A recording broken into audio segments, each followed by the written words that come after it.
안녕하세요. 나은기획원장 김대할입니다. 우리는 이제 투석혈관에 대한 얘기를 많이들 하고 있죠. 많이 하고 있죠. 이곳은 저희 병원 수술실입니다. 저는 지금 수술 테이블 위에 앉아 있는데요.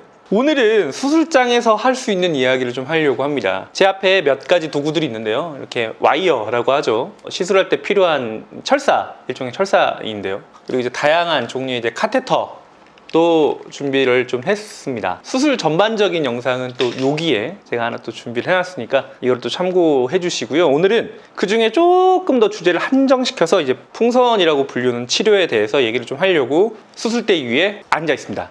투석을 하시지 않는 분들도 심장 스텐트 정도는 한번 좀 들어보셨을 것 같은데요. 스텐트가 단독으로 쓰이진 않아요. 풍선과 함께 쓰입니다. 실제로 풍선 시술이 조금 더 많죠. 왜냐하면 풍선 시술을 한 분들 중에 일부가 스텐트 시술을 받게 되니까요. 그러면 이 혈관 중재술이라고 하죠. 영어로는 PTA, Percutaneous Transluminal Angioplasty.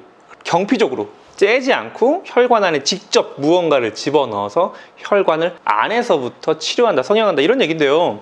가장 대표적인 기계가 이 바로 풍선이라고 불리는 도구입니다. 영어로 뭐 PTA 이렇게 멋있게 말하는 거지, 엄밀히 말하면 그냥 물리적으로 혈관을 찢는 겁니다. 제가 지금 풍선을 부풀고 있는데요. 혈관 안에 부풀어 오르게 되는 거죠.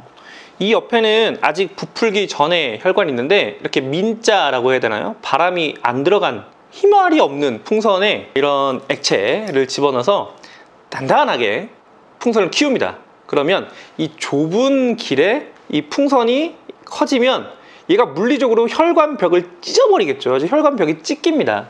풍선 시술을 받고 나면 혈관이 이제 리모델링이라고 해서 혈관이 늘어나게 되는 그런 의학적인 현상을 겪게 되는데요. 그걸 유도하는 게 이제 풍선이죠. 이게 굉장히 다양합니다. 이거는 9mm짜리 풍선도 있고요. 작은 거는 2mm짜리 풍선도 있습니다. 그러니까 풍선의 그 다이애미터가 내경이 2mm밖에 안 되는 거죠. 그리고 어떤 풍선은 12mm, 그리고 어떤 풍선은 16mm짜리도 있어요.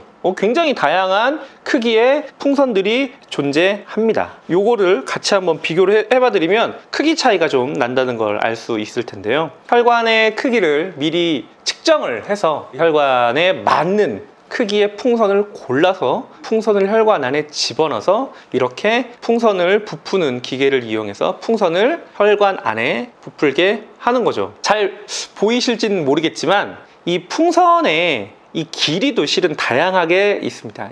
얘는 4cm인데 이게 2cm짜리도 있고요. 이게 6cm짜리도 있고 이게 8cm짜리도 있어요. 둘레도 다양하고요.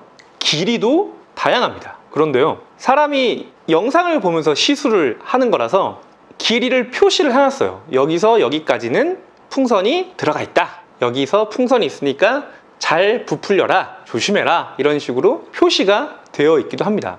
20년 전에는 이게 정말 최신 기술이었어요. 물론 지금도 이게 최신 기술이긴 합니다만 그때는 정말 최신 기술이었어요. 얘가 최대 압력이라고 그러죠. 최대 압력이 일반적으로 10기압 내외고요. 어떤 풍선은 40기압까지도 올릴 수 있는데 우리가 1기압에서 살고 있죠. 1기압에서 살고 있는데 10기압만 되면 저기 물속 1km 가야 되는 거고요. 40 대기압은 아예 지구에서는 구현이 안 되는 환경입니다. 요즘에는 이제 예능 프로그램에서 그런 거 하는데 중력 가속도 뭐 3G, 4G, 5G 이런 얘기 들어보셨잖아요. 대기권에 진입할 때 되게 10G, 그러니까 8G 내외거든요. 거기서 막 의식을 잃지 않게 훈련을 받는 장면을 보는데 이거는 대기압으로 치면 40기압이 될 정도로 엄청나게 강력한 힘을 가진 이 수술 도구입니다.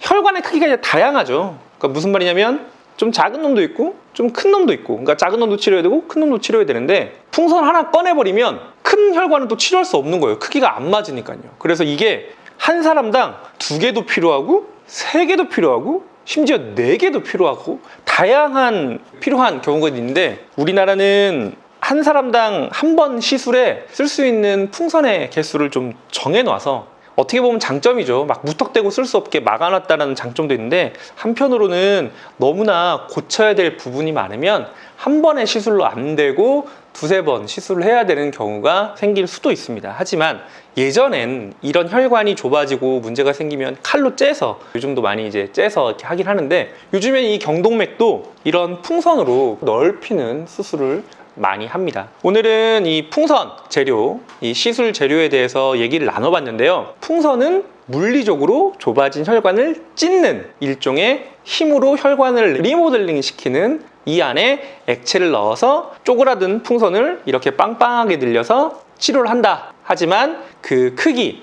길이나 굵기나 다양하게 있기 때문에 본인 사이즈에 맞는, 본인 크기에 맞는 풍선으로 시술을 해야 된다. 우리나라 의료법상 이런 치료는 한 번에 쓸 수 있는 풍선의 개수가 정해져 있어서 여러 가지 제약점도 있지만 전체 의료비만 놓고 보면 이득도 크다라는 정도로 정리를 할 수는 있겠습니다. 오늘은 시술, 그리고 그 중에 재료 풍선에 대해서 얘기를 해봤는데요. 다음 시간에도 이 시술에 관련돼서, 이 수술에 관련돼서 더 재밌는 얘기 준비해서 찾아뵙겠습니다. 지금까지 나은기래과 원장 김대한이었습니다. 안녕히 계세요.